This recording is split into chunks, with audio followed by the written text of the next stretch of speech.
জসপ্রীত বুমরা, কে Jos Hazlewood আর কে ভুবনেশ্বর কুমার এসব নিয়ে বৈভব সূর্যবংশীর কোনো মাথা ব্যথাই নেই।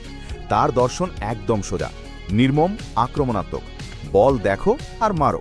সামনে কে আছে, কি বল করবে, নাম ডাক, এসব ভেবে সময় নষ্ট করার লোক সে নয়। রয়্যাল চ্যালেঞ্জার্স বেঙ্গালুরুর বিরুদ্ধে যা করল সেটা শুধু ইনিংস না, একটা বার্তা। 15 বলে হাফ সেঞ্চুরি আর শেষে মাত্র 28 বলে 76 রান। 202 রানের বড় টার্গেট তাড়া করতে নেমে শুরু থেকেই আগুন ঝরাতে থাকে বৈভব। মুম্বাই ইন্ডিয়ান্সের বিরুদ্ধে যেমন জসপ্রীত বুমরার প্রথম বলেই ছক্কা মেরেছিল, ঠিক তেমনই এদিন ভুবনেশ্বর কুমার এবং জস হেজেলউড দুজনকেই প্রথম বলেই বাউন্ডারি হাঁকিয়ে বুঝিয়ে দিল সে কাউকে ছাড় দেবে না। জস হেজেলউডের 1 ওভারে তুলে নিল 19 রান। এটা নিছক মারধর নয়, এটা আধিপত্য। মাত্র 15 বলেই half century. Slower, yorker, line length কিচ্ছুই কাজে আসেনি। বল যেখানেই পড়ুক সোজা গ্যালারির বাইরে।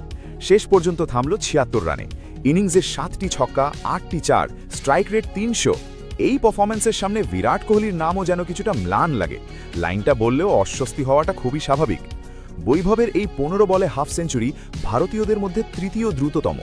আইপিএলের ইতিহাসে যৌথভাবে তৃতীয় দ্রুততম হাফ সেঞ্চুরি করা ভারতীয় ব্যাটার এখন সে। 15 বলে হাফ সেঞ্চুরি আর কার আছে জানেন? বৈভব নিজেই। এই সিজনেই চেন্নাই সুপার কিংসের বিরুদ্ধেও একই কাণ্ড ঘটিয়েছে। এছাড়া ইউসুফ পাঠানও 15 বলে এই মাইলফলক ছুঁয়েছিলেন।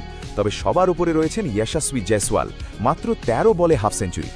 কিন্তু এখানেই থামছে না বৈভবের গল্প। পাওয়ার প্লেতে 3 বার 50-এর বেশি রান, এটা ধারাবাহিক ধ্বংসযজ্ঞ।